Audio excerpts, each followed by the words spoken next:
یہ بات سن کر میری ساس کو غصہ آ گیا، کہنے لگی میرے گھر سے نکل جاؤ۔ میں کیا کہتی، شام کا وقت تھا، کیسے گھر سے نکلتی؟ سوچا کہ خاموشی سے رہوں گی تو بات ٹل جائے گی، میری ساس مجھے معاف کر دے گی یا کم از کم اپنی پوتی کا ہی دھیان کر لے گی، مگر ایسا کچھ نہیں ہوا تھا۔ میری ساس نے مجھے سلواتیں سنانے کے بعد گھر سے نکل جانے کا حکم دیا۔ میں تو خوف سے ہی کانپ اٹھی تھی، کیونکہ میرے پاس یہاں سے جانے کو اور کوئی جگہ نہیں تھی۔ باہر گپ اندھیرا چھا چکا تھا، ویسے بھی گاؤں میں کوئی دوسرا گھر ڈھونڈنا بہت مشکل بات ہوتی ہے، اور پھر ایسی چیزیں تو منٹوں سیکنڈوں میں پورے گاؤں میں پھیل جاتی ہیں، یہ جنگل کی آگ کی طرح ہوتی ہیں۔ میں بھی اس بات پر بہت پریشان ہوئی تھی، سوچا شاید میری ساس مجھے معاف کر دے، اپنے شوہر کے آنے کا انتظار کروں گی، مگر ایسا کچھ نہیں ہوا۔ وہ آئیں، مجھے بازو سے پکڑ کر بولی، نکل جا میرے گھر سے، دفع ہو جا، میں تیری شکل بھی نہیں دیکھنا چاہتی، اس ڈائن کو لے کر اس گھر سے چلی جا، ویسے بھی میرے بیٹے کو تیری بیٹی سے کوئی لینا دینا نہیں ہے، خدا جانے یہ کس کی اولاد ہے۔ اپنی ساس کی یہ باتیں سن کر میرا دل خون کے آنسو رونے لگا۔ میں ایک باکردار عورت تھی، میری ساس سیدھا سیدھا مجھ پر الزام لگا رہی تھی، حالانکہ آج تک میں نے کسی مرد سے نظر اٹھا کر بات بھی نہیں کی تھی۔ میں نے سوچا کہ اب میں کہاں جاؤں، اتنے سارے الزامات سہ کر اس گھر میں رہنا بھی ممکن نہیں تھا۔ میں روتی ہوئی اپنے گھر سے نکلی، میری بیٹی میرے کاندھے سے لگی رو رہی تھی۔ میں نے بیٹی کو بڑی مشکل سے چپ کروایا، میں نہیں جانتی تھی کہ مجھے کہاں جانا ہے۔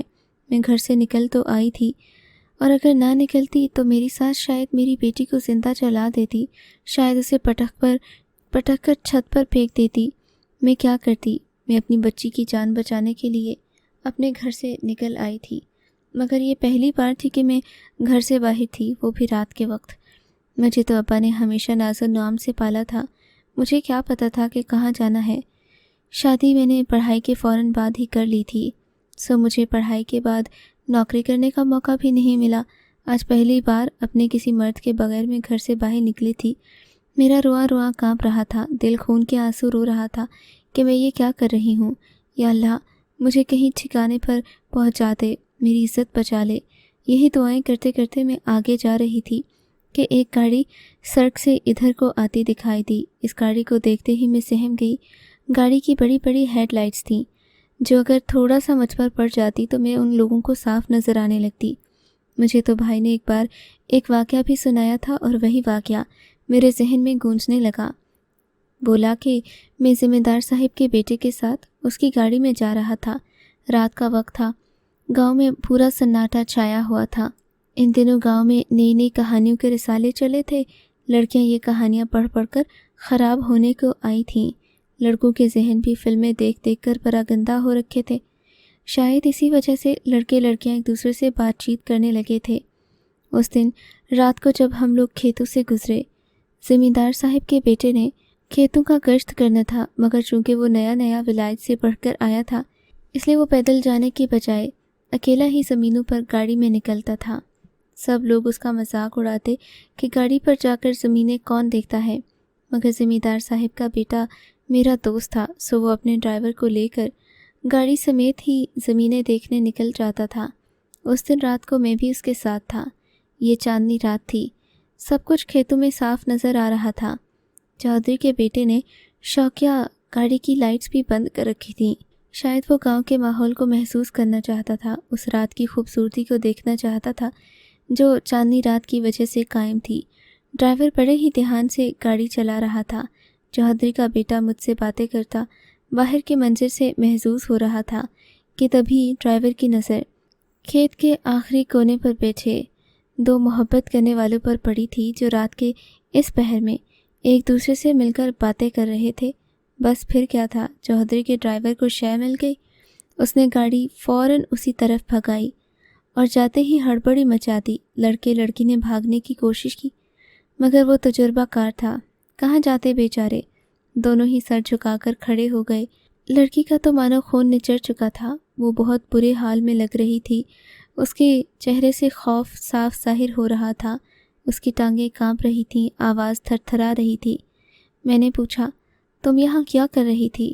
کہنے لگی، میں تو آذر سے بات کرنے آئی تھی، اسی نے مجھے کھیت میں بلایا تھا۔ آذر بھی بڑا ہی بے غیرت نکلا، بولا کہ یہ خود مجھ سے بات کرنا چاہتی تھی۔ سو میں اسے دیکھنے کھیت میں آ گیا۔ شریف لڑکیاں کب گھروں سے نکلتی ہیں؟ یہ دیکھ کر وہ لڑکی رونے لگی تھی۔ میں جان گیا کہ واقعی لڑکا بہلا پھسلا کر اسے یہاں تک لایا ہوگا، اور اب اپنی مردانگی کی توہین کر رہا ہے، ہمارے سامنے اپنی عزت سے مکر رہا ہے۔ حالانکہ لڑکے ہی ایسے کام کرتے ہیں، لڑکیاں بھلا کب کسی لڑکے کے حسن کو دیکھنے کے لیے گھر سے نکلتی ہیں؟ خیر سے میں نے تو اس لڑکی سے کہا کہ تم اس وقت گھر چلی جاؤ تو بہتر ہے، جبکہ چودھری کے ڈرائیور کی نیت کچھ اور ہی لگ رہی تھی۔ وہ لڑکے کو ڈرانے دھمکانے لگا، بولا کہ تم یہاں سے چلے جاؤ، لڑکی کو ہم دیکھ لیں گے۔ میں اس کی نیت سمجھ گیا تھا۔ خیر لڑکے کے جانے کے بعد چودھری کے ڈرائیور نے اس لڑکی سے چھیڑ چھاڑ شروع کر دی۔ میں یہ دیکھ کر حیران رہ گیا۔ شبیر خان، تم کو شرم نہیں آتی؟ جس لڑکی کی عزت بچانے کی خاطر تم اتنی دور سے آئے ہو، اسی کی عزت پر ہاتھ ڈال رہے ہو۔ ارے صاحب، آپ نہیں جانتے ایسی لڑکیاں عزت کے قابل نہیں ہوتیں۔ مجھے بتاؤ، تم وہاں سے اتنی دور یہ کہہ کر آئے تھے کہ تم گاؤں کی لڑکیوں کی حفاظت کرتے ہو، یہاں آ کر تم اسی کو چھیڑ رہے ہو۔ میری بات پر چودھری کا چھوٹا بیٹا بھی بول اٹھا، خبردار شبیر خان، تم نے جو اس لڑکی کو ہاتھ لگانے کی بھی ہمت کی، کتنی بری بات ہے۔ یہ تمہاری چھوٹی بہن کی طرح ہے۔ چلو بیٹا، تم گاڑی میں بیٹھو، ہم تمہیں گھر چھوڑ آتے ہیں۔ وہ لڑکی یہ سن کر ہی رونے لگی تھی۔ میں اب گھر کیسے جاؤں گی؟ میرے گھر والے مجھے مار دیں گے۔ تو پھر کیا ہوگا تمہارا؟ میں نے اس سے بڑے ہی افسوس سے پوچھا تھا۔ آپ لوگ مجھے گولی مار کر یہیں دفنا دیں۔ لڑکی کی جذباتی باتیں سن کر میرا بھی دل پگھل گیا۔ پھر خیر ہم نے اسے بڑی باحفاظت طریقے سے اس کے گھر تک پہنچایا کہ اس کو محسوس بھی نہیں ہوا۔ ہم دونوں تو یہ بات بھول گئے، مگر چودھری کے ڈرائیور کو یہ بات نہیں بھولی تھی۔ وہ سارا دن اس لڑکی سے انتقام لینے کے طریقے ڈھونڈتا رہتا۔ بالآخر اس نے اسی لڑکے کو چا لیا، پھر اس کو جا کر اپنے ساتھ ملا لیا، اور کرتے کرتے وہ ہوا جو کسی نے سوچا بھی نہیں تھا۔ لڑکی پھر اس لڑکے کی باتوں کے جال میں آ گئی، اس سے ملنے کھیتوں میں آنے لگی، اور پھر ایک دن جب وہ اپنے محبوب کے کہنے پر اپنے گھر کی دہلیز پار کر کے اسی کھیت میں اس سے ملنے پہنچی تو وہاں شبیر خان پہلے سے موجود تھا۔ اس دن گاؤں میں جنازہ ہو رکھا تھا، اسی وجہ سے سناٹا تھا، کوئی آس پاس سننے والا بھی نہیں تھا۔ دونوں نے لڑکی کی آواز دبا کر اس کی عزت اور عصمت کو رون دیا تھا، اور پھر اس واقعے نے پورے گاؤں میں اپنی شہرت بنا لی تھی۔ سبھی اس لڑکی کو برا بھلا کہنے لگے۔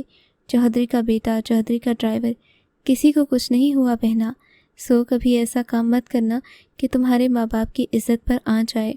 لڑکی ظالم ہو، مظلوم ہو، بدمعاش ہو یا پھر نہ ہو، لوگ ہمیشہ اسی پر الزام لگاتے ہیں، اور کبھی بھی کسی عورت کی بات پر یقین نہیں کیا جاتا۔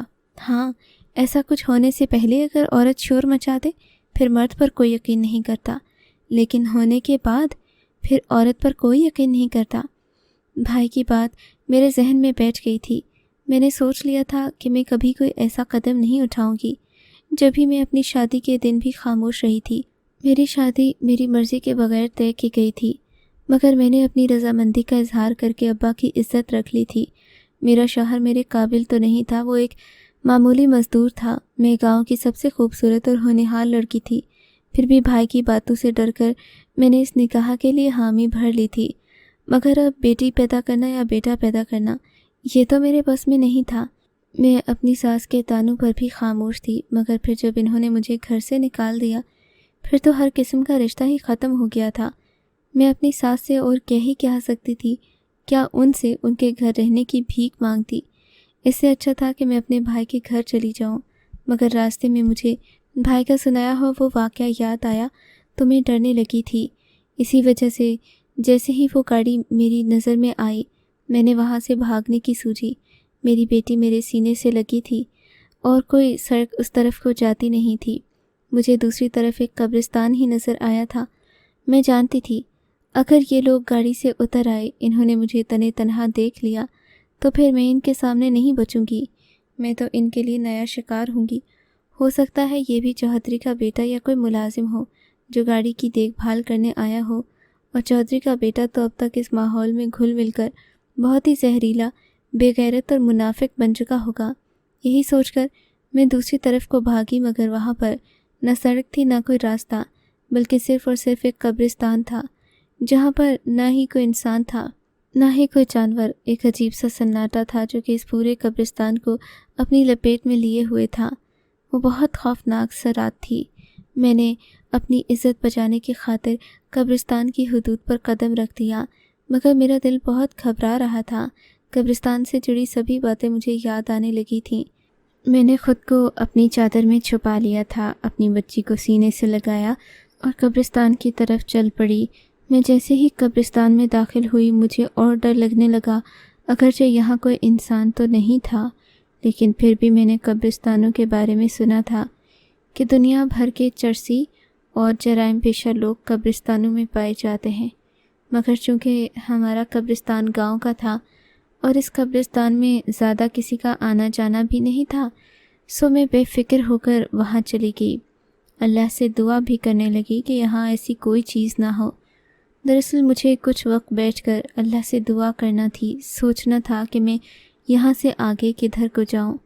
تبھی مجھے بیٹھے بیٹھے ایک طرف سے ہلکے ہلکے شور کی آواز سنائی دی. یہ شور دوسری طرف سے آ رہا تھا. قبرستان کی دوسری طرف ایک خالی سڑک تھی جہاں سے اکثر لوگ جانے سے کترایا کرتے تھے. اس سڑک کے بارے میں مشہور تھا کہ یہ لمبی ہونے کے ساتھ ساتھ جنات کی راہ گزر بھی ہے. کئی لوگوں نے یہاں پر اپنا حادثہ بھی اسی لیے کیا تھا کیونکہ ان کی گاڑی کے آگے کوئی عورت آ کر رک گئی تھی. اسی وجہ سے یہ سڑک بہت خطرناک مشہور تھی اور لوگ یہاں گزرنے سے گریز کرتے تھے. میں قبرستان میں تھی، سو میں نے سوچا کہ میں اس سڑک کی طرف نہیں جاؤں گی، دوسرے راستے سے کہیں اور نکل جاؤں گی. میرے بھائی کے گھر کا راستہ بھی اسی سڑک سے جاتا تھا، مگر میں دوسرے راستے سے اپنے دوسرے رشتہ دار کے گھر جانا چاہتی تھی. تبھی میں بیٹھی سوچ ہی رہی تھی کہ میں نے یہ آواز سنی. پہلے مجھے لگا کہ یہ آواز بہت دور سے آ رہی ہے، مگر رفتہ رفتہ یہ آواز تیز ہونے لگی. میں نے غور کیا تو یہ ڈھول بجنے کی آواز تھی. تب مجھے لگا کہ شاید گاؤں میں کسی کی شادی ہوگی، مگر گاؤں میں تو سبھی لوگ ایک دوسرے کو جانتے ہوتے ہیں. اگر کسی کی شادی ہوتی مجھے ضرور پتہ ہوتا اور میری ساس تو لازمی بتاتی. ویسے بھی گاؤں کی شادیاں رات کے وقت نہیں بلکہ دوپہر یا پھر زیادہ سے زیادہ شام تک ہوتی ہیں. میں اسی وجہ سے ڈر گئی تھی کہ کہیں یہ کوئی دوسرا معاملہ نہ ہو. کرتے کرتے ڈھول کی آواز میرے سر کے قریب آنے لگی. مجبوراً مجھے سر اٹھانا ہی پڑا کیونکہ اور کوئی چارہ نہیں تھا. کیا دیکھتی ہوں، اس سڑک سے جو کہ اکثر ہی ویران رہا کرتی تھی، ڈھول بجاتے چھوٹے چھوٹے بچے آگے کو آ رہے ہیں. میں یہ دیکھ کر کھڑی ہو گئی تھی.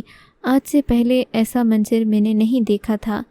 ان سب بچوں نے سفید اور رنگ برنگے کپڑے پہن رکھے تھے. ان کے کپڑے چھوٹے چھوٹے تھے. بچوں کی عمریں ان کے قد سے ظاہر ہو رہی تھیں. یہ ناچتے گاتے جھومتے آگے کی طرف آ رہے تھے. میں ان سب بچوں کو خوشی خوشی دیکھنے لگی. تنہائی اور ڈر کا ایک احساس جو میرے دل میں اس وقت سے بیٹھ گیا تھا جب سے میں اس قبرستان میں آئی تھی، اب تھوڑا تھوڑا دور ہونے لگا تھا. تبھی میں اٹھ کھڑی ہوئی. سوچا کہ میری بچی کا بھی تو کوئی نہ کوئی بندوبست ہو ہی جائے گا. کیا پتہ شادی والے لوگوں کے ساتھ میں بھی کسی منزل پر پہنچ جاؤں، یوں مجھے ساتھ مل جائے گا. بچپن میں بھی تو ہم ایسا ہی کیا کرتے تھے. جب کہیں دور جانا ہوتا تو 2-4 لڑکیاں ایک ساتھ اکٹھی ہو جاتی اور پھر ہی اس منزل کی طرف جاتی تھیں. اسی لیے میں پر امید ہو گئی تھی. سوچا کہ چلو بھائی کے گھر کا راستہ بھی تو یہیں سے گزرتا ہے، میں ان لوگوں کے ساتھ ہو جاتی ہوں. اب میں قبرستان سے اٹھی. میرا ڈر ختم ہو گیا تھا. ان بچوں کے پیچھے پیچھے اور بھی لوگ آ رہے تھے. میں فوراً سے کھڑی ہو کر سڑک کی جانب چلنے لگی. جیسے ہی میں جا کر سڑک کے کنارے کھڑی ہوئی، میری نظر بچوں کے پیچھے آتی عورتوں پر پڑی. یہ عورتیں انتہائی خوبصورت لباس میں ملبوس تھیں. یہ تقریباً سبھی کے سبھی ریشمی لباس تھے جن کو دیکھ کر لگتا کہ جیسے یہ بہت مہنگے اور قیمتی ہوں. گاؤں کی کسی عورت نے شاید ایسے لباس زندگی بھر نہ دیکھے ہوں. میں اس بات سے بھی حیران تھی کہ رات تو اندھیری ہے، کالا اندھیرا ہے، پھر ان لوگوں کے پاس روشنی کہاں سے آئی. یہ پیلی روشنی نہیں تھی جو کہ عموماً چراغوں سے پھوٹتی ہے، بلکہ یہ سفید روشنی تھی جسے دیکھ کر آنکھیں ٹھنڈی ہو رہی تھیں. بالکل ایسے جیسے کسی جگہ سے نکلتا ہوا قدرتی نور ہو. میں کھڑی یہ سب منظر دیکھ ہی رہی تھی کہ ایک اور حیران کر دینے والی چیز مجھے نظر آئی۔ عورتوں کے پیچھے پیچھے اونچے قد والے مرد کھڑے تھے۔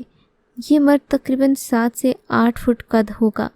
ان سب مردوں نے سر پر ٹوپی پہن رکھی تھی اور سبھی کے سبھی چوڑے شانوں والے تھے۔ ان سب کو دیکھ کر مجھے اپنے ابا جان کی یاد آ گئی تھی، جو کہ فوج سے ریٹائر ہوئے تھے اور اکثر گھر میں ہی رہا کرتے تھے۔ وہ بھی ایسے ہی چوڑے شانوں والے تھے، اکثر مجھے اپنی تصویریں دکھایا کرتے۔ میں انہیں دیکھ کر کہا کرتی، ابا جان آپ نے اپنی بیٹی کی شادی کہاں کر دی؟ میں ان کو اپنا دکھ نہ بتاتی تھی۔ ابا میری شکل دیکھ کر ہنس پڑتے۔ میری رانی بیٹی کو کوئی ہاتھ بھی نہیں لگا سکتا۔ جس دن کوئی مسئلہ ہونا تو اپنے باپ کو ایک بار بتانا، پھر دیکھنا میں کیا کرتا ہوں۔ ابا یہ کہتے تو تھے مگر ان کی صحت اس بات کی اجازت نہیں دیتی تھی۔ وہ بہت بوڑھے ہو چکے تھے، سو میں خاموش رہتی۔ میرا بھائی جو شادی کر کے الگ ہو چکا تھا، البتہ مجھے اس سے امید تھی کیونکہ وہ جوان تھا، اس کے پاس روپیہ پیسہ بھی خوب تھا، تو میرے خیال میں وہ میری مدد کر سکتا تھا۔ میں نے خیر سے ان لوگوں کی طرف دیکھا جو بہت بڑی تعداد میں تھے اور محلے کی دوسری طرف جا رہے تھے۔ یہ لوگ جہاں سے گزر رہے تھے جگہ ویران تھی۔ میں نے سوچا کہ اسی روشنی میں بھی ساتھ ساتھ چلوں گی تو میرے لیے آسانی ہوگی۔ اب میں ڈھلوان سے اتر کر نیچے سڑک پر آ گئی۔ میں آہستہ آہستہ چلنے لگی۔ یہ لوگ بھی ڈھول بجاتے آگے کو جا رہے تھے۔ میری بچی تو پرسکون سی سو رہی تھی۔ شاید اس کے کان میں یہ آوازیں پڑ رہی تھیں، مگر وہ بہت گہری نیند سوئی تھی، کیونکہ کافی دیر سے اس لڑائی جھگڑے نے میری بچی کی بھی نیند اجاڑ رکھی تھی۔ میں اسے سینے سے لگائے پیار کر رہی تھی کہ تبھی ایک عورت کی نظر مجھ پر پڑی۔ اس نے جو مجھے دیکھا تو عجیب نظروں سے مجھے دیکھنے لگی۔ پھر اس نے دوسری عورت کو بتایا، اس نے بھی میری طرف دیکھا۔ کرتے کرتے پورے قافلے کو پتہ چل گیا کہ ان کے ساتھ ایک اور عورت بھی کہیں جا رہی ہے۔ مجھے لگتا تھا کہ یہ لوگ مجھے کچھ نہ کہیں گے، کیونکہ میں مجبور لاچار غریب عورت تھی، اپنے بھائی کے گھر جا رہی تھی۔ میں تو ان کو نقصان پہنچانے کی غرض سے یا ان کی شادی کی رسمیں دیکھنے کی غرض سے ان کے ساتھ نہیں جا رہی تھی۔ خیر سے میں نے اپنا سر جھکا لیا۔ میں تمیز اور ادب سے یوں چلنے لگی جیسے کہ میں ان لوگوں کی وجہ سے نہیں جا رہی، بلکہ میرا کوئی اپنا کام ہے۔ یوں یہ قافلہ آگے کی طرف چل پڑا۔ یہ لوگ کبھی زمین پر مٹھائیاں پھینکتے، کبھی پیسے، تو کبھی کوئی چیز۔ اس طرح کرتے یہ لوگ آگے کی طرف جا رہے تھے۔ روپیہ، پیسہ، ہر چیز پانی کی طرح بہائی جا رہی تھی، مگر میں زمین پر مڑ کر نہ ہی کوئی چیز اٹھائی اور نہ ہی میں نے ان لوگوں سے بات کی کہ کہیں غصے میں آ کر مجھ پر کوئی الزام ہی نہ لگا دیں۔ مجھے مختلف واقعات یاد آ رہے تھے۔ تبھی ہم لوگ اس منزل پر پہنچے جہاں یہ لوگ جا رہے تھے۔ مجھے تو اب یہ بھی نہیں پتہ تھا کہ یہ پوری سڑک جاتی کہاں ہے۔ میں سوچ رہی تھی ان لوگوں کا کوئی نہ کوئی ٹھکانہ تو ہوگا ہی۔ جہاں یہ جائیں گے وہاں میں کسی آدمی سے کہہ کر اپنے بھائی کو بلا لوں گی اور وہ مجھے اپنے گھر لے جائے گا۔ مگر جہاں یہ لوگ رکے تھے یہ تو بہت بڑا محل تھا۔ یہاں پر میں اپنا رشتہ دار ڈھونڈنے لگی کہ شاید کوئی مل جائے جو میری مدد کرے، مگر یہ سب لوگ مجھے انجانے لگ رہے تھے۔ ان کے قد بھی بڑے بڑے تھے، ان کی شکلیں بھی عجیب سی تھیں، جو تھیں تو بہت خوبصورت مگر انسانوں سے ملتی جلتی نہیں تھیں۔ یہ دیکھ کر میرا دل کانپنے لگا تھا۔ مجھے یاد آیا کہ اکثر لوگ دراصل اصل لوگ جنات بھی ہوتے ہیں۔ یہ سوچ کر ہی میری ریڑھ کی ہڈی میں ایک سرد لہر دوڑ گئی تھی۔ میں نے سوچا اب مجھے یہاں سے واپس چلے جانا چاہیے، مگر میں دروازے کی طرف قدم بڑھانے ہی والی تھی کہ ایک عورت میرے سامنے آ کر کھڑی ہو گئی۔ لگتا تھا جیسے وہ مجھے روکنے کے لیے آئی ہے۔ تم کون ہو اور یہاں کیوں آئی ہو؟ اس عورت نے مجھ سے پوچھا تھا۔ میں یہاں اپنے بھائی کو ڈھونڈنے آئی ہوں۔ تمہارا بھائی کیا یہاں رہتا ہے؟ نہیں، میرا بھائی اگلے کوٹ میں رہتا ہے، لیکن میں یہاں اس کو ڈھونڈنے کے لیے آئی ہوں۔ رات بہت ہو گئی ہے۔ میری ساس نے مجھے میری بچی سمیت گھر سے نکال دیا، اسی لیے میں یہاں پر اپنے بھائی کو ڈھونڈتی پھر رہی ہوں۔ میرے ساتھ گھر جانے والا بھی کوئی نہیں ہے۔ تمہاری ساس نے تمہیں گھر سے کیوں نکالا؟ یہ دیکھ کر وہ بہت حیران ہوئی اور میرے ساتھ بیٹھ کر باتیں کرنے لگی۔ میری ساس کی مرضی تھی کہ میں بیٹا پیدا کروں، لیکن میرے ہاں بیٹی پیدا ہوئی۔ ساس نے ناراض ہو کر مجھے گھر سے نکال دیا۔ میری بات سن کر وہ عورت ہنسنے لگی۔ اس میں ناراض ہونے والی کیا بات ہے؟ بیٹیاں تو خدا کی رحمت ہوتی ہیں۔ تو اب تم اپنی بیٹی کو لے کر کہاں جاؤ گی؟ اس عورت کو میں نے جواب دیا کہ میں اپنے بھائی کے گھر جاؤں گی۔ کہنے لگی کہ تم اپنی اس بیٹی کو لے کر جاؤ گی تو اس سے تم کو ہمیشہ مسئلہ رہے گا۔ لوگ تو تمہیں یہی کہیں گے کہ تم اپنی بیٹی اپنے بھائی کے سر پر رکھ کر اس کا خرچہ بڑھا رہی ہو۔ میں اور پریشان ہو گئی۔ تم ایسا کرو کہ اپنی بیٹی مجھے دے دو۔ تم کو دے دوں؟ میں نے حیرت سے کہا۔ نہیں، میں اپنی بیٹی کا خرچہ خود اٹھا سکتی ہوں۔ دیکھو یہ وقتی باتیں ہیں، ایسا ہوتا نہیں ہے۔ تم اپنی بیٹی مجھے دے دو اور یہاں سے میں تمہیں کوئی لڑکا دے دوں گی۔ اپنی ساس سے کہنا کہ تم بیٹا لائی ہو، لیکن میری ساس تو جان جائے گی۔ میری تو بیٹی پیدائش کے وقت سبھی نے دیکھ لی تھی۔ اب میں اگر بیٹا لے بھی گئی تو اس کا کوئی فائدہ نہیں ہوگا۔ میری ساس تو یہی کہے گی نا کہ میں کسی کا بچہ اٹھا کر لائی ہوں۔ ارے نہیں، تمہاری ساس کو کچھ پتہ نہیں چلے گا۔ تم دیکھنا تو صحیح، میں تمہیں ایسا لڑکا دوں گی جو تمہارے بڑھاپے کا سہارا بنے گا۔ تم مجھے اپنی بیٹی دے دو۔ میں سوچ میں پڑ گئی تھی، کیا تم میری بیٹی کا خیال رکھو گی؟ ہاں، کیوں نہیں؟ جب میں تمہیں اپنا بیٹا دے رہی ہوں، میں بھی تو تم پر بھروسہ کر رہی ہوں نا۔ میں تو تمہاری حالت دیکھ کر تم پر ترس کھا رہی ہوں۔ تم مجھے اپنا بیٹی دے دو، میں تمہیں اپنا بیٹا دے دوں گی۔ میرے 7 بیٹے ہیں، مجھے بیٹوں کی ضرورت نہیں ہے، مجھے ایک بیٹی چاہیے۔ اس عورت کی بات سن کر میں بڑی حیران ہوئی تھی۔ یہ واحد عورت تھی جو بنا کسی مجبوری کے اپنے بیٹے کو کسی دوسرے کے ہاتھ تھما رہی تھی۔ میں نے اپنی بیٹی اس کے حوالے کر دی۔ میں نے یہ سب مجبوراً کیا تھا کیونکہ میں اپنے شوہر کے ساتھ رہنا چاہتی تھی، اپنے بھائی کے سر پر بوجھ نہیں بننا چاہتی تھی۔ اگر میں یہاں رہتی بھی تو میرا شوہر مجھے یہی کہتا کہ تم نے کس کے سہارے میری بچی چھوڑ دی۔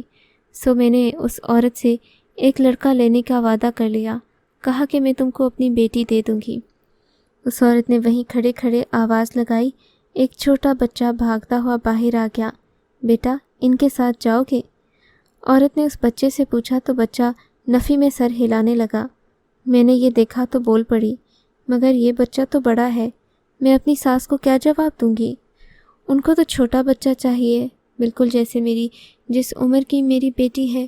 بیٹا بھی اسی عمر کا ہوگا تو ہی میں انہیں دکھا پاؤں گی، ورنہ تو وہ صاف سمجھ جائیں گی کہ میں کسی کا بیٹا اٹھا کر لے آئی ہوں۔ اچھا ٹھیک ہے، میں تمہیں اسے چھوٹا بچہ دے دیتی ہوں، مگر ایک بات یاد رکھنا، سال میں بڑا ہو جائے گا اور تم کو خوب تنگ کرے گا۔ مجھے اس کا ماتھا دیکھ کر پتہ ہے کہ وہ بہت شریر ہوگا۔ ہاں، کوئی بات نہیں، میں بچے کو سنبھال لوں گی، بس مجھے چھوٹا بچہ چاہیے تاکہ میری ساس اس بات پر راضی ہو جائے کہ یہ واقعی اسی کا بیٹا ہے۔ بس یہ سن کر میں خوش ہو گئی تھی۔ میری سوچ اب مجھے اطمینان دے رہی تھی۔ اب وہ عورت سوچ میں پڑ گئی اور بولی، ٹھیک ہے، تم باہر رکو، میں تمہارے لیے ایک چھوٹا بچہ لے کر آتی ہوں۔ ہاں، مگر اس کی ایک شرط ہے کہ تم بچے کو لے کر فوراً یہاں سے چلی جاؤ گی۔ میں تمہیں ایک چراغ بھی دے دوں گی جو تمہاری راستے بھر مدد کرے گا۔ ٹھیک ہے، بہت بہتر، جیسا آپ کہیں گی میں ویسا ہی کروں گی۔ میں نے عاجزی سے سر جھکا لیا۔ تم اپنی بیٹی اپنے پاس ہی رکھو، ورنہ تم کو دل میں چین نہیں ہوگا۔ تم یہی سوچو گی کہ میں تمہاری بچی لے کر بھاگ گئی ہوں۔ اس عورت نے کہا اور ہنستی ہوئی کمرے سے اندر چلی گئی۔ میں بھی اس کے پیچھے پیچھے جانا چاہتی تھی، لیکن خاموشی سے باہر کھڑی ہو گئی۔ تھوڑی ہی دیر میں وہ میرے پاس ایک بچہ لے کر آ گئی، مگر وہ بہت جلدی میں لگ رہی تھی۔ بچہ بالکل میری بیٹی کی عمر کا تھا۔ اس کی شکل ہو بہو میری بیٹی جیسی تھی، مگر یہ لگ لڑکا رہا تھا۔ میں نے اسے فوراً سے اپنی آغوش سے لگا لیا۔ یہ بیٹا ہی ہے نا؟ ہاں ہاں، بیٹا ہے۔ اب جاؤ اسے لے کر اور یہاں دوبارہ مت آنا، میرا شوہر مجھے اس بات پر سخت ڈانٹے گا۔ بچی جب 3 سال کی ہو جائے گی تو میں تمہیں اس سے ملوانے کے لیے خود ہی لے کر آ جاؤں گی، اس سے پہلے تم یہاں نہیں آنا۔ ہاں ہاں ٹھیک ہے، میں کیوں آؤں گی، مجھے تو بس اپنی ساس کی خوشنودی چاہیے۔ یہ کہہ کر میں نے وہ بچہ لیا اور اپنے گھر روانہ ہو گئی۔ ساتھ ساتھ ایک پرندہ بھی اڑ رہا تھا جس کے ہاتھ میں ایک عجیب سا چراغ تھا۔ اس چراغ نے چاروں طرف روشنی پھیلا رکھی تھی۔ اس عورت نے کہا تھا کہ میں چراغ تمہارے ساتھ بھیجوں گی، تو یہ وہی چراغ تھا جو کہ مجھے وہاں سے ملا تھا۔ پورا راستہ وہ میرے سر پر روشنی کرتا رہا۔ میں بھی حیران ہوتی رہی، اس عورت کے فہم و فراست کو داد دیتی رہی جس نے کہ پرندوں کو بھی اپنے فائدے کے لیے پڑھا لکھا رکھا تھا۔ خیر کافی دیر لگی تھی، تقریباً 1 گھنٹے بعد میں گھر کے دروازے پر پہنچ گئی۔ دروازے پر دستک دیتے ہی میں نے اماں سے کہا، اماں جلدی دروازہ کھولو، ایک خوشخبری ہے۔ میرے یہ کہنا تھا کہ اماں نے دروازہ جھٹ سے کھول دیا۔ کیا بات ہے؟ تم پھر سے آ گئی ہو اپنی منحوس بیٹی کو لے کر، چلی جاؤ یہاں سے، میرا بیٹا آنے ہی والا ہوگا، اب تم اس کی ہمدردیاں سمیٹنے نہ بیٹھ جانا۔ ماں جی، آپ کو کوئی غلط فہمی ہوئی ہے، میں نے بیٹی نہیں بیٹا ہی پیدا کیا ہے۔ ہو سکتا ہے آپ نے ٹھیک سے دیکھا نہ ہو، یقین نہیں آتا تو یہ دیکھ لیں۔ میں نے بچے والی وہ پوٹلی اماں سے آگے بڑھا کر کہا۔ یہ تو نے کہاں سے لایا ہے؟ میری ساس نے بے یقینی سے کہا تھا۔ میں نے یہ کہیں سے نہیں لایا، یہ میرا ہی بیٹا ہے۔ وہ تو میں آگے گئی، میں نے ایک عورت کو بتایا کہ میرے ہاں بیٹی پیدا ہوئی ہے، تب اس نے مجھے بتایا کہ تمہاری بیٹی نہیں بیٹا پیدا ہوا ہے۔ تم لوگوں نے اسے صحیح سے دیکھا نہیں ہوگا، تم نے ایسے ہی بات کر دی۔ ارے بیٹی، اتنی بڑی بات کوئی بلا وجہ نہیں کر سکتا، میں نے تو دیکھ بھال کر کہا تھا، لیکن یہ تو کوئی معجزہ ہی ہو سکتا ہے۔ سچ بتا، تو کہیں پرانے قبرستان پر دعا کرنے تو نہیں گئی تھی؟ نہیں اماں، میں کیوں جاؤں گی دعا کرنے، اور اگر دعا کرتی بھی تو کیا میری بیٹی بیٹے میں تبدیل ہو جاتی؟ نہیں، وہ بات نہیں، لیکن اس جگہ پر معاملات کچھ اور ہیں۔ تم اندر آ جاؤ، تمہارا شوہر آنے ہی والا ہوگا، اب اس کو یہ ساری باتیں بتا کر اس کی ہمدردی بٹورنے کی کوشش بھی مت کرنا، ورنہ میں تمہیں گھر سے نکالنے میں دیر نہیں لگاؤں گی۔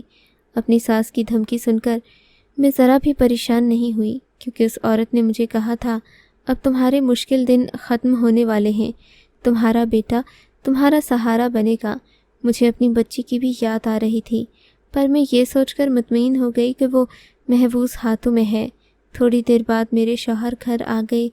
انہوں نے بھی جب دیکھا کہ میرے پاس بیٹی نہیں بیٹا ہے تو وہ اسے پیار کرنے لگے۔ بیٹے کی شکل بھی ان جیسی تھی۔ میں حیران تھی کہ اتنا اتفاق کیسے ممکن ہے کہ جو لڑکا میں وہاں سے لائی تھی وہ بھی میرے شوہر کی شکل کی طرح کا ہی نکلا۔ اب میری خوشی تھی اور بس میرا گھر تھا جس کو مجھے سنبھالنا تھا، مگر جیسا میں نے سوچا تھا ویسا بالکل بھی نہیں ہوا۔ رفتہ رفتہ دن گزرنے لگے۔ جو بچہ میں لے کر آئی تھی وہ بہت تیزی سے بڑا ہو رہا تھا، یہاں تک کہ 6 مہینوں میں اس نے چلنا اور باتیں کرنا شروع کر دیا تھا۔ گھر میں سب لوگ دیکھ کر حیران تھے کہ یہ انسان کا بچہ ہے یا پھر جن کا، جو اتنی تیزی سے بڑھ رہا ہے۔ مجھے بھی کچھ سمجھ نہیں آ رہی تھی، کیونکہ آج سے پہلے میں نے کسی بچے کو اتنی تیزی سے پلتے بڑھتے نہیں دیکھا تھا۔ خیر سے وہ بچہ اب بڑا ہونے لگا، مگر ساتھ ساتھ اس کی حرکتیں بھی تیزی سے بدلنے لگیں۔ ایک رات میں اپنے کمرے میں سو رہی تھی، جبکہ میرے شوہر بھی گھر سے باہر گئے ہوئے تھے۔ آج میں نے اپنے بچے کو اپنے ساتھ اپنے بستر پر لٹایا تھا، ورنہ وہ سائڈ پر پڑے جھولے میں سو رہا ہوتا تھا۔ اچانک رات کو میری آنکھ کھلی۔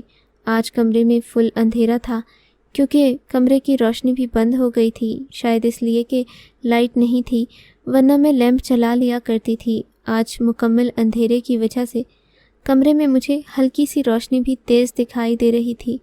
پھر جب میری نظر اپنے بیٹے پر پڑی تو میں حیران رہ گئی۔ میرے بیٹے کی آنکھیں سبز رنگ کی تھیں اور وہ خوب چمک رہی تھیں۔ اندھیرے میں ایسا لگ رہا تھا جیسے وہ کوئی انسان نہیں بلکہ بلی کا بچہ ہو، جس کی آنکھیں اتنی تیزی سے چمک رہی تھیں۔ یہ دیکھ کر میں ڈر گئی۔ جب میرے بچے کی نظر مجھ پر پڑی تو وہ مجھے دیکھ کر مسکرانے لگا، جیسے کہ وہ بھی میرے ڈر سے محظوظ ہو رہا ہو۔ میں نے اپنا منہ دوسری طرف کر لیا، تبھی اس نے اپنے ہاتھ سے مجھے اپنی طرف کھینچا تو میں حیران رہ گئی۔ میرے بچے کے ہاتھ میں کافی جان تھی، اسے دیکھ کر لگتا نہیں تھا کہ وہ بچہ ہے۔ اس کے ہاتھ موٹے تازے تھے اور ہاتھوں میں جان اتنی جیسے ایک آدمی کا ہاتھ ہو۔ میں بہت حیران ہوئی تھی، مگر میں چپ ہو گئی۔ بچہ تو بچہ ہوتا ہے۔ میں نے اسے ماتھے پر بوسہ دیا اور سونے کے لیے آنکھیں بند کر لیں، مگر مجھے نیند نہیں آ رہی تھی۔ یہ بچہ مجھے بہت مختلف لگ رہا تھا۔ آج تک میرے شوہر کو بھی نہیں پتہ تھا کہ بچہ ایسی حرکتیں کیوں کرتا ہے۔ کبھی کبھی وہ بیٹھے بیٹھے خوشی سے تالی بجانا شروع کر دیتا تھا، لیکن آج جو منظر میں نے دیکھا تھا وہ میری سمجھ سے باہر تھا۔ خیر سے میں نے سوچا کہ اگر میں بات بات پر شک کروں گی تو ایسا نہ ہو اللہ مجھ سے میرا بچہ ہی چھین لے۔ ویسے بھی اس کے بعد مجھے ایک اور اولاد ہوئی تھی جو کہ بیٹا ہی تھا، مگر میرا پہلا بیٹا میرے لیے بہت عزیز تھا، کیونکہ اس کی وجہ سے مجھے میرے شوہر نے گھر میں قبول کیا تھا، ورنہ تو شاید آج میں کسی سڑک یا فٹ پاتھ پر بیٹھی ہوتی۔ خیر سے میں نے اس بچے کی وجہ سے کافی کچھ سیکھا بھی تھا اور میری کافی مدد بھی ہو جاتی تھی۔ وہ اس قدر خوش قسمت تھا کہ اس کی وجہ سے میرے گھر کے سارے کام یوں ہوتے جیسے کسی نے چٹکی بجا کر دیے ہوں۔ میں اپنے بیٹے سے خوش اور مطمئن بھی تھی اور ڈرتی بھی تھی۔ تبھی ایک دن ایک ایسا واقعہ ہوا جس نے مجھے میرے بچے سے دور رہنے پر مجبور کر دیا۔ میرا پہلا بیٹا 3 سال کا ہو چکا تھا، چھوٹا بچہ 1 سال کا تھا۔ میں اب چھوٹے بچے کو اپنے پاس سلاتی، بڑے بچے کو جھولے میں رکھ دیتی۔ چھوٹا احمد مجھے بہت پریشان کرتا تھا۔ ایک دن میری ساس کہنے لگی، تم الٹا کام کرتی ہو، جو بچہ تمہیں تنگ کرتا ہے، ٹانگیں مارتا ہے، اس کو تم جھولے میں رکھو، اور جو پرسکون ہو کر سوتا ہے اسے اپنے پاس سلاؤ۔ میں نے کہا یہ بھی ٹھیک ہے، جب مجید چھوٹا تھا تو میں اس کو بھی ایک جھولے میں ہی سلاتی تھی، یہ پوری رات آرام سے سویا رہتا تھا۔ اب جب احمد کو ایک ہاتھ یا پیر کی بھی نوک لگ جائے تو وہ رونا شروع کر دیتا ہے۔ یوں میں نے اپنے چھوٹے بچے کو، احمد کو میں نے جھولے میں سلا دیا اور بڑے بچے مجید کو اپنے پاس لیٹنے کا کہا۔ اب وہ 3 سال کا ہو چکا تھا، آرام سکون سے سو جاتا، تنگ بھی نہیں کرتا تھا۔ ایک دن نہ جانے کیا بات ہوئی، رات کو میری آنکھ کھلی تو میں نے دیکھا میرا بیٹا احمد بری طرح سے رو رہا تھا۔ میں پریشان ہو گئی، میں سمجھی کہ معلوم نہیں کیا ہو گیا ہے۔ تبھی میری نظر مجید پر پڑی جو کہ جھولے کے ساتھ کھڑا تالی بجا رہا تھا۔ میں نے دیکھا مجید کی آنکھیں اسی طرح روشنی نکال رہی تھیں اور احمد شاید کہ اسے دیکھ کر ڈر رہا تھا۔ مجید کبھی تالی بجاتا، کبھی خوش ہوتا تو کبھی اپنی لال لال آنکھوں سے احمد کو ڈرانے لگتا۔ اب تو اس بات کی تصدیق ہو چکی تھی کہ مجید کوئی عام بچہ نہیں ہے، بلکہ اس میں کچھ اثرات ضرور ہیں۔ میں نے سوچا کہ میں مجید پر دم درود کرنے سے اچھا ہے کہ اسے مولوی صاحب کے پاس لے جاؤں۔ امام مسجد ہمارے محلے میں ہی رہتے تھے، وہ اسے دیکھیں گے تو مجھے اس کا حل بتا دیں گے۔ مجید کو لے کر میں شام کو امام مسجد کے پاس گئی۔ انہوں نے پہلے تو میرے بچے کو غور سے دیکھا، پھر جب مجھے بات بتائی تو اس نے میرے رونگٹے کھڑے کر دیے۔ بیٹی، یہ تمہارا بچہ نہیں ہے نا؟ مولوی صاحب کی بات سن کر میں نے سر جھکا لیا۔ جانتا ہوں بعض عورتیں مجبور ہو کر ایسا ہی کرتی ہیں، لیکن تم نے غلط کیا بیٹی۔ تمہاری بچی اب 3 سال کی ہو چکی ہے، ان لوگوں کے چنگل میں ہے جو اسے کبھی آزاد نہیں کریں گے۔ ہاں، مگر اس کا ایک طریقہ ہے کہ تم اس بچے کو واپس ان کی دنیا میں بھیج دو۔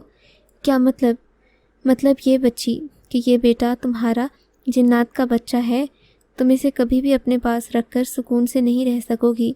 تمہیں اس سے فائدہ بھی تو بہت ہوگا، لیکن نقصان بھی ہوگا۔ اگر کبھی اسے کوئی بات ناگوار گزری تو یہ تمہارے چھوٹے بچے کی، حتیٰ کہ تمہاری بھی جان لے سکتا ہے۔ اس سے جتنی جلدی ہو سکے جان چھڑاؤ۔